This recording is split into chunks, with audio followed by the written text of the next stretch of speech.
Welcome to the leadership section. My name is Erik Anderson. I'm the executive chairman of Singularity University, and I'm excited to kick this off for you. For the remainder of this afternoon, we're going to focus on leadership. Now, this means a lot of different things to a lot of different people, so there is no right answer. There's some good principles, and I think you're going to get some exciting perspectives on that today.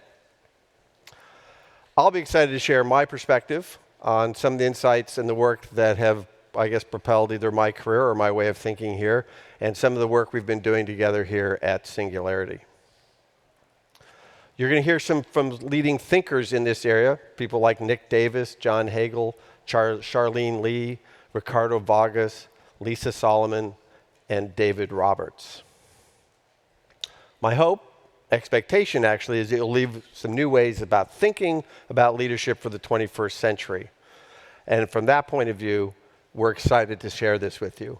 Now, my part of this world is called model thinking. Now, if you came around Singularity or any company where I spend time, you might actually get tired of that word. There's some of my colleagues in the stage, and they'll laugh because we start with models all the time. But why do we use a model? So we use a model as opposed to the word budget, which you'll learn that I hate, which is a way to organize our knowledge, which allows us to communicate and allows us to improve decision making. Too many of the things you'll see I find in leadership these days where there's lots of pressures on leaders to get sort of moved off their path and off of their big ideas. And when that happens, organizations get confused, we start thinking short term, and we're going to try to avoid that. So it all comes down to leadership and how models inform our voice and our thinking about leadership. So it's consistent, it's predictable, and it allows us, right, to keep a large group of people all over the world headed in the same direction. Now, what's a model? So a lot of people think it's a spreadsheet. We use spreadsheets, don't have anything against them. I don't use a lot of spreadsheets. I use a telephone. That's what they tell me. But we do a lot of use with that. But I start with the idea of what's the big picture when we're talking about models. And that's what you'll see on this slide a little bit on the left, which is the broad or the big picture. Everything starts with why. Vision, mission, purpose, things like that. Culture, everything I think revolves around culture. You have created your own great culture here. We have in the global community of Singularity. We've done it at Topgolf and other places. So we're always thinking about the culture. How do we treat each other? Where are we headed? Why are we doing what we're doing? Identifying these value propositions. Why is this important to somebody? A customer, a community. How does it have impact? We come down to design. All these big picture things. Lots of time spending on design. What you haven't heard yet is profitability, cost, all the things that you might start to wonder about. How does that show up in leadership? It shows up, but it's distant in a way. Important, but distant. Then we get into very specific ideas. Things which we're, of course, very used to. How does product market fit? Marketing, revenue models, cost curves, all the things that ultimately drive to, we think about profitability, EBITDA in this world sometimes, then how much capital do we need? These form the foundations of model thinking. We've got some simple examples here. It's always good to reference point. It's like we're going to put up a store for 50,000 people, opens 20 stores a year, things which form the basis of this economic engine. What we're not talking about yet is it predictable? We're just saying these are the key elements that we're working with. Now, how do you create these models? This is actually a very important point in the work that we do at SU, and that I'll suggest is the work that you'll do with your own companies or your own organizations. Everybody starts with experience, research, and data. So we do a lot of investigations. That makes sense. We talk about comparables. Has anyone else done things that look something like this? Another important element. But toward the end are my favorites. Do we actually have an insight? Do we have something we go, aha, we don't think anybody else has thought about this? Do we have something we're trying to accomplish? Aspiration, in my colleague Naveen Jain's world, would of course be the moonshot, right? We're going to go to the moon. It was a little scary for me to be in Peter's brain a little bit, or to actually possibly be, subscribing to Peter's brain. But we could think about that as an aspiration. And then imagination, right? What could it look like? One of my favorite quotes, the way we think about it, logic gets you a lot of places, but imagination, aspiration will take you everywhere.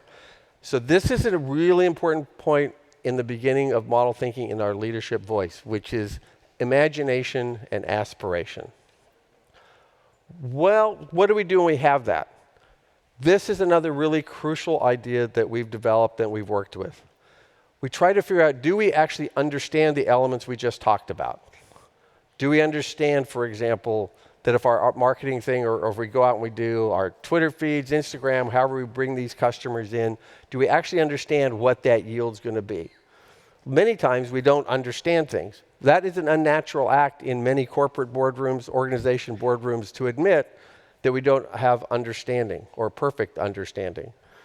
Even if we have understanding, there's volatility, right? It may not work out the way we think it will work out, or there's actual volatility in the result, even if we understand it. I like utility companies. Sometimes a simple example, they have weather. If you're hydro, if you're a farmer, right? You know you have your plan. If it doesn't rain, right, you don't have normal water, you get volatility. These two ideas actually often get confused.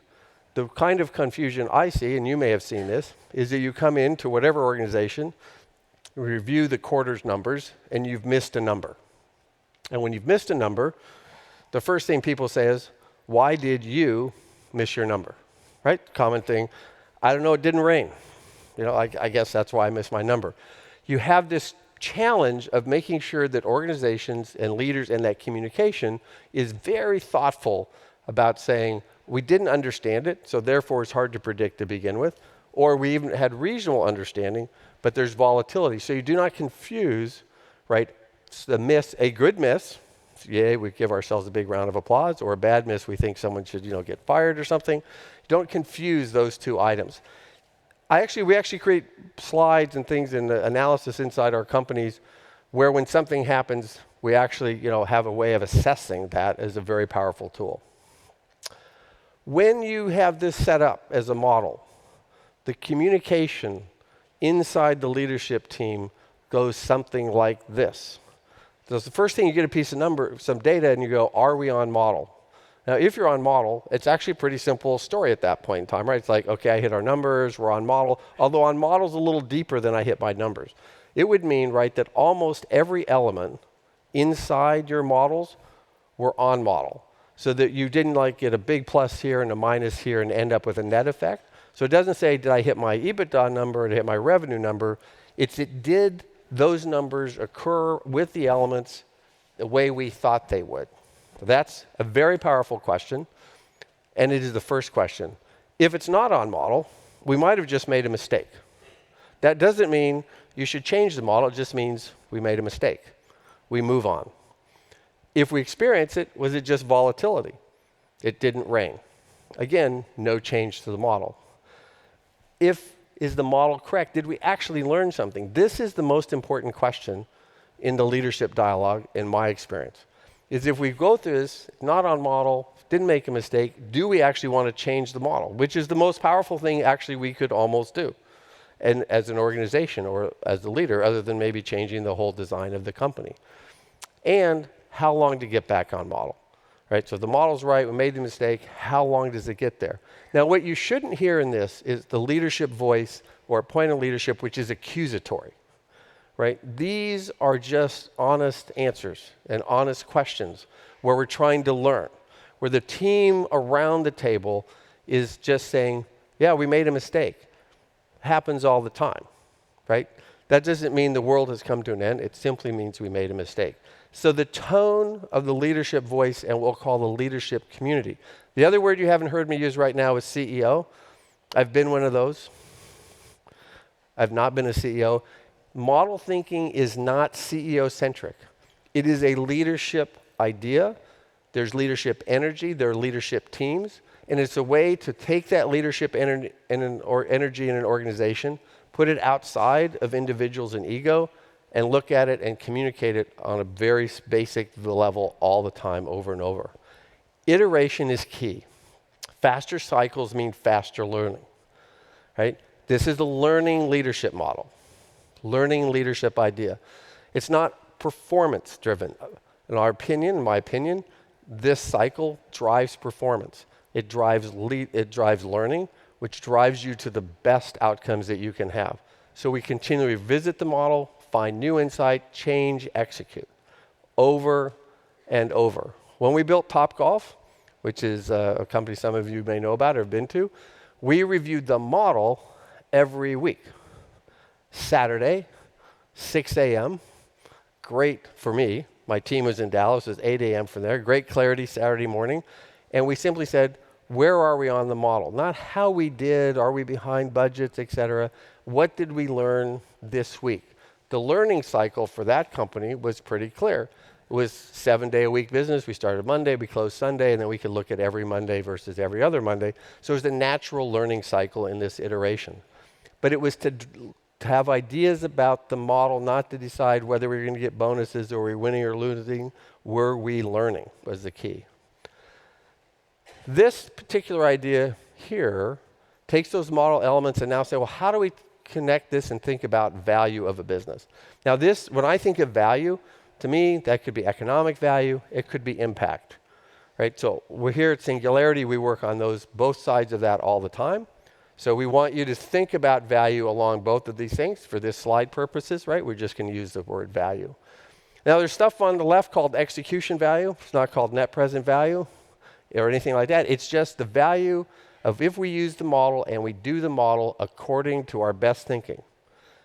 It's not predictive yet. It says if we think we can open 10 stores, we open 10 stores.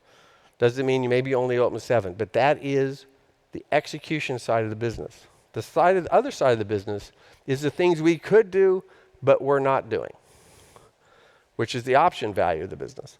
This is not often talked about, especially if you're very focused on short-term results. We spend a lot of time at SU and other places making sure we understand the embedded option value that's in our business or what our people might do. You can think of those as near and far. It's kind of a simple idea. We can improve the current model, or we can start entirely new ideas. But those are embedded. The point of this is that you have a complete view of the value of the firm and what you're trying to do. We create a value creation roadmap off of that idea. That's where we're going. We tend to use 5 to 10 year looks. I personally like 10 year. It's a little challenging sometimes in certain businesses with a lot of exponential change, but it is meant to be a long-term view toward the vision endpoints of our company or of our organization. You can look at this here. You can see a few ideas. We'll have a few business units, things that add up.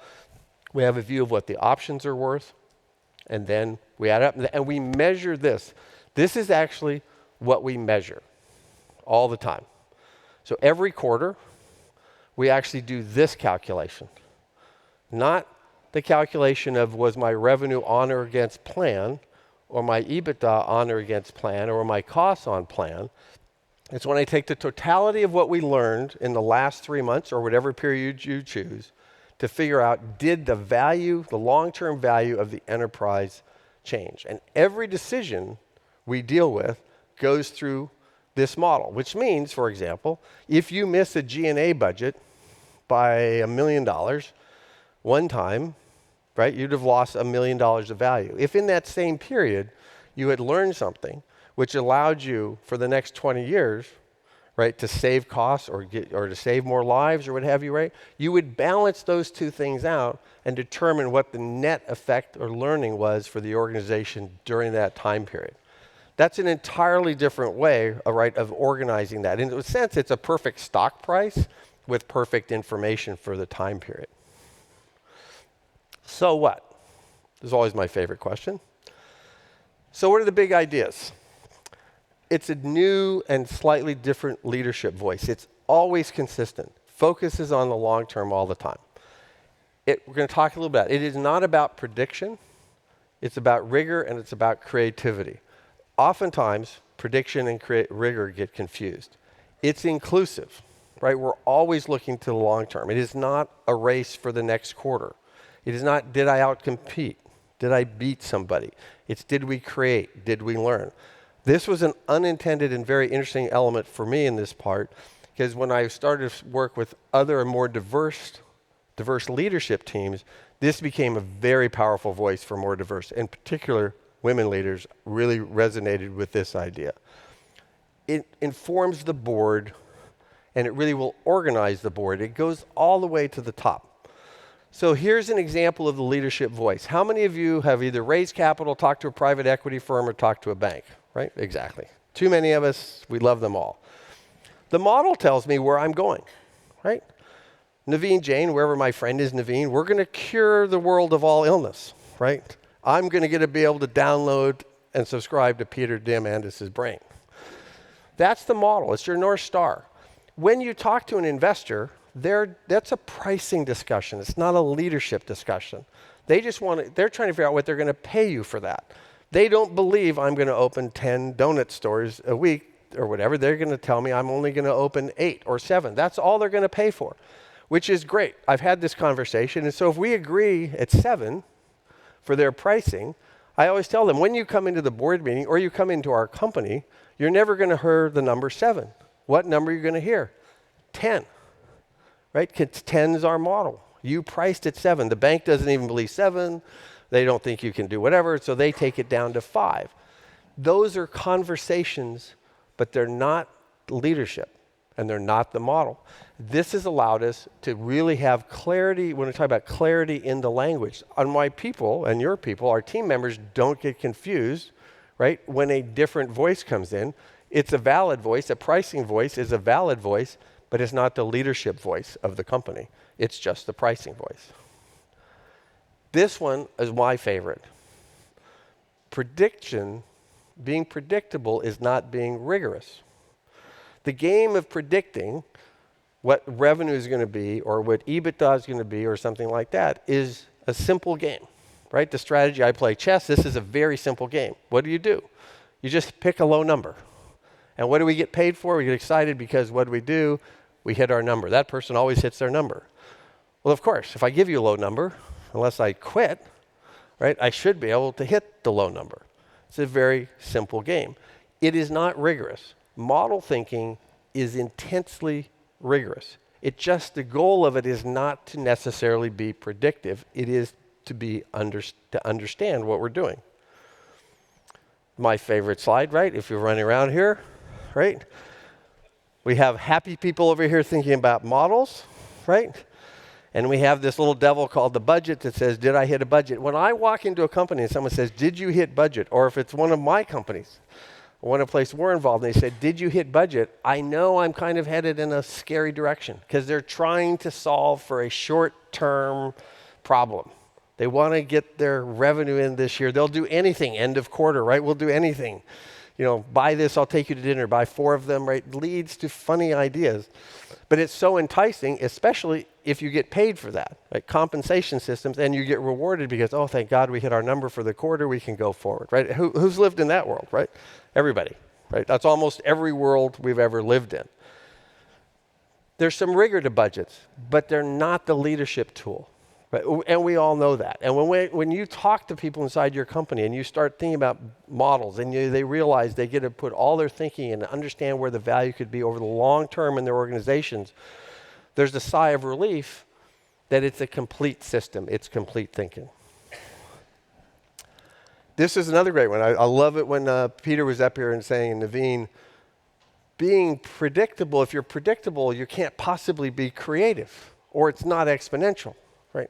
Another thing where we get lost with this power of prediction, hit every number all the time, right? What's the company that hit all the numbers all the time for a long time? Do we know who that was? It's called like General Electric, right? And what planet, right, can you go up and to the right every quarter for 20 years? Not this planet. It does not work. Just doesn't work. It's not honest. It's not a lot of good things. So this thing about being predictable and hitting numbers is just not part of the reality of building great companies and building great teams. I don't think it's the reality of being a great leader. So when you think through this, what it starts to be is, I'm not negotiating, competing. I'm not trying to win the next deal at all costs. I'm not doing all those sort of things, right? The whole organization is being really rigorous, getting everything right, learning all the time, and it's free to build, and it's free to create. Naveen and I, who's a hero of mine, right, have had some great conversations about this, because he told me one day, he said, I get it now. He goes, I've always wanted to go in this direction. I just wasn't using the right terms or the right ideas.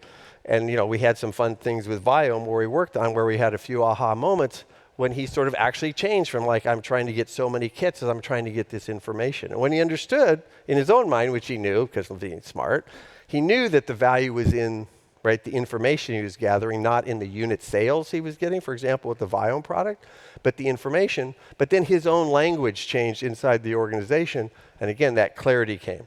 So that's that idea of building and creating. There's a reason there's a woman at the bottom here, right? Thinking about that way. That is a very natural process, right, for women leaders. When I talk to Karen at Singularity and other places, this is a very natural process. I grew up a little bit negotiating and competing, right? Played basketball, won things all the time, thought that was pretty important. Much more important to build and create. And then the board and the management gets organized, and they have a new roadmap. And I can't emphasize how important it is to push this up the organization. The value creation roadmap, the board's not thinking about what was my operating results this quarter? Did the long-term value of the organization increase? What happened to my option portfolio? Did people bring me forward new ideas we might work on in the future? That's sort of the single number, if you will, the net promoter score of the organization, the value creation score, that really is the rich experience where the board should be thinking. We might have hit a number, a quarter, and lost 3 options, and the value of the business could have gone down 25% because we lost a technology, we lost a new drug, for example. And then it's performances versus model, not budget. Again, that's where we're focused, right? Are we learning all the time? Not do we hit one number for one quarter. What's the current execution value of the business? How it happened to our option portfolio? And then compensation, which is like, right? Who loves compensation? We like getting it, but it's not fun to think about it. But you think differently about compensation.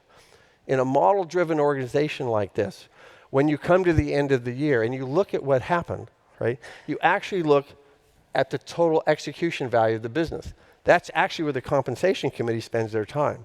When we look at everything that happened, what we learned, maybe we're over in G&A, maybe we had more revenue, we found new cost curves, we created new options for the company. You actually have a holistic view of how the team did. Then you pay them or reward them in that case. In my case, when I think about this, there's 3 elements. Did we hit our execution value? Did we do a good job executing? That's a piece. Second one was, did we create a new option? Right? Did anyone in the organization come forward and say, here's another moonshot, another option? We reward that. And the really exciting one is after we look at our options, did we actually decide to capitalize and go start a new business? That becomes a comprehensive and complete compensation model, and it's actually a great retention model. Committees change, right? If you've been on boards, a lot of you have been on boards, we get to the left, the all-powerful, all-interesting audit committee, followed by compensation, followed by governance, right? Really important fiduciary things. Not complete. Not complete. What were the new committees of the board that would be fun in this world? Execution value, right? Not operating, not do we hit plan for the year, but when we look at the whole part of the world we worked on, which is our things we're currently doing, did we move that whole picture forward for the year? Do we understand it deeply? It's an excellent place for the board to spend time with the management. Did we create options or ventures? Right? Did we create something new? Another great piece of work and a conversation between the board, right, and the management team. And then leadership and network. We talk about networks effects. Did our network improve? Did it increase? If it did, and our leaders are in good shape, and we understand where we're executing, and we understand that we have a lot of options and new ideas ahead of us, that's a really healthy company. That's a healthy organization. If you're missing any of these, right, then you actually know that's a true gap. It's not the gap that I missed, right? EBITDA for the quarter because, the manufacturing line shut down for a quarter. And then what happens at that point? Everybody says, how are we going to make that up? Which is, I have no idea why I would try to make up, the fact that a line shut down for a quarter because, lightning struck. We're going to go make that up. We're going to stop, we're going to put all the energy of the company into making up something that was just volatility, as opposed to steady as we go, let's keep growing. We know we're going to have had that volatility. We accept it. We don't organize around a miss based on volatility. My final thoughts. Model thinking creates, when it's done all the time, every day, it's a focus on long-term success. Are we building value? Are we creating new options? All the time.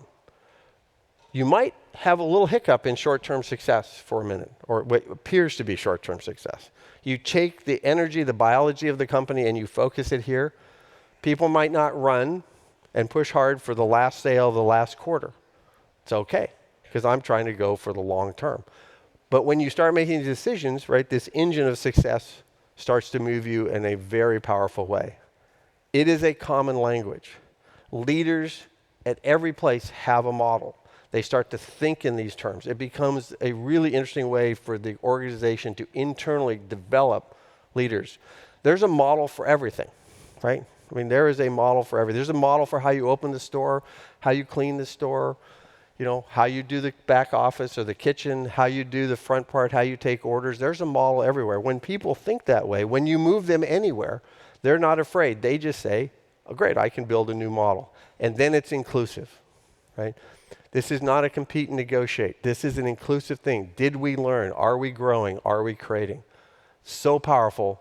This is the final effect of model thinking and what it can do for you as a leader and inside the organization for all of your leaders. Thank you.